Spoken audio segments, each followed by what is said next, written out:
ஒரு வீட்டுல வருமான வரித்துறை அதிகாரி அவர் போய் சிலிண்டர் தூக்கி நடு வீட்டுல போட்டு உடைச்சி அதுல இருந்து சில்லற செதறி வரும் கோல்டு காயின். அப்ப 4-5 1000 இருந்தாலும் விஜய் அந்த மாதிரி காட்சி வைக்க துணிச்சல் வேணும்யா, பரவாயில்லையா அப்படின்னு நினைச்சா கடைசியா பார்த்தா சிலிண்டரை மறைச்சு வச்சு இது இவங்க வீட்டுல தான் போல இருக்கு. உண்மையிலே பரதனுடைய படம் தோல்வியா இருந்தாலும் இந்த காட்சியை வச்சதுல பரதன் மூலம் வெட்டி அடிச்சாப்ல.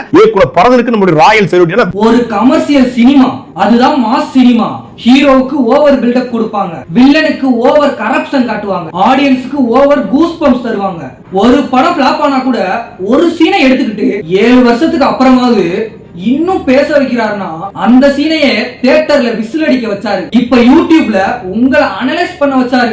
படம் ஹிட் இல்லைன்னா டைரக்டர் தோல்வி இல்ல, ஆடியன்ஸ் மனசுல ஒரு சீனை ஸ்ட்ரைக் பண்ணிட்டாருன்னா அதுதான் சக்சஸ். அதனாலதான் நீங்க ரோஸ்ட் பண்ண வரீங்க, ஆனா இறுதியில் டைரக்டருக்கு நீங்களே ராயல் சல்யூட் கொடுத்துட்டு போறீங்க. இதுக்குதான் சொல்லுவாங்க செல்ஃப் கோல் கூட ஸ்டைலா இருக்கணும்னு. சாட்டேனா நெக்ஸ்ட்